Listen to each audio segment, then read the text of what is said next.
চলো আজ তোমাদের নেপালি বর ও বাঙালি মেয়ের বিয়ে দেখাই। আমরা রেডি হয়ে চলে গেছি, আর তোমাদের আগের ভিডিওতেই দেখিয়েছি যে বিকেল বেলাতেই বর চলে এসছে, কারণ ওদের গোধূলি লগ্নে বিয়ে ছিল। আর আমাদের রেডি হতে হতে প্রায় রাত হয়ে গেছে, আর এখানে ওর বিয়েও কমপ্লিট হয়ে গেছে। এটা যেহেতু দিদির বেস্ট ফ্রেন্ড, তাই দিদির সাথে রাগারাগি দেখাচ্ছে যে এখন কটা বাজে, আমার বিয়ে শেষ হয়ে গেল, আমার বিয়েতে তুই থাকতে পারলি না, সেই জন্য রাগারাগি করছিল। তাই দিদি আবার ওকে রাগ ভাঙালো, এখন ঠিক আছে। আর এই যে আমার ফুল লুক, একটু সাজুগুজু করেছি, কেমন হয়েছে অবশ্যই জানিও। আর এই যে আমাদের বাঙালি বউ, আর চলো নেপালি বরকে দেখাই। এই যে সেই নেপালি বর, দেখো তাদের লুকটা পুরোই ডিফারেন্ট আমাদের বাঙালি বরদের সাথে। অনেকটা কি করো, অত একটা মিল নেই, তবে আমার বাঙালি বরই বেশি ভালো লাগে। চলো, খুব খিদে পেয়ে গেছে, অনেক দৌড়াদৌড়ি সকাল থেকে করেছি, তাই প্রথমে স্টার্টার দিয়ে শুরু করলাম হচ্ছে চিকেন পকোড়া। আর দিদিকে বলছে, হ্যাঁ তুই তোর বোনকে খাইয়ে দিলি, আমাকে একটু খাইয়ে দে।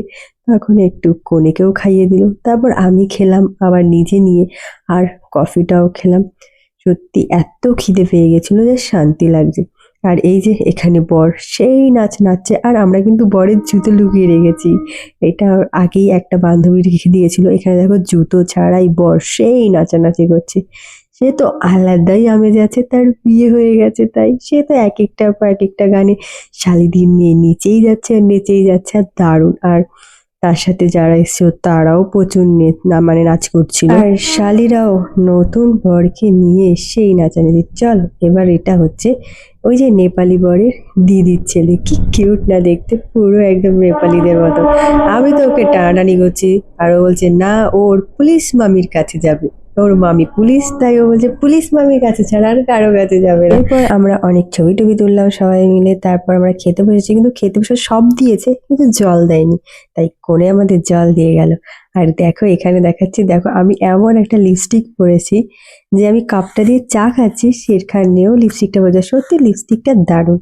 এরপর এই যে এটা দেখছো, এটা হচ্ছে কনের শ্বশুর মশাই, সব নেপালি, তাদের মাঝখানে আমরা বাঙালি। আর এই হচ্ছে সেই ইমোশনাল টাইম, বিদায় সময়। এবার এক একজনদের নিয়মে এক এক রকম বিদায় হয়, আমি এরকম মানে বিদায় দেখিনি যে এরকম চাল ঘোরায়। তারপরে এটা দেখেছি যে কনকাঞ্জলি যাকে বলা হয় দেওয়া, মায়ের ঋণ শোধ করে দিলাম। সত্যি কি মায়ের ঋণ শোধ করা যায়? যাক, শোধ হয় না, তাও এখানে শোধ করে দিতে হয়, মেয়েদের নিয়ম, আর কি করা যাবে। তারপর এখানে ওরা দাঁড়িয়েই আছে, তারপর সেই সময় চলে আসলো, জুতোটা তো দিতে হবে, টাকাটা তো দিতে হবে। যাই হোক, ও খুব জোরাজুরি করে একদম ছাড়বেই না, জুতোটা দিয়েছে কিন্তু টাকা তো দিতেই হবে, আর ও টাকা নিয়েও ছেড়েছে। ट्रेनिंग नहीं, ये लोग ट्रेनिंग में कमजोरी हो गया है।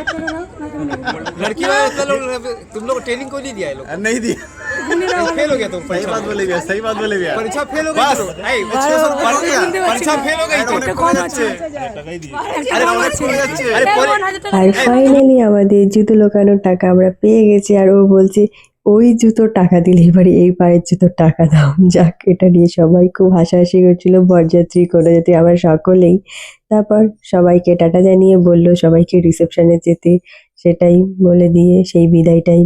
আর ওই যে বললাম আমার দিদির বেস্ট ফ্রেন্ড বলে কথা, কোনে কান্না করছে না কিন্তু দিদি কান্না করছে।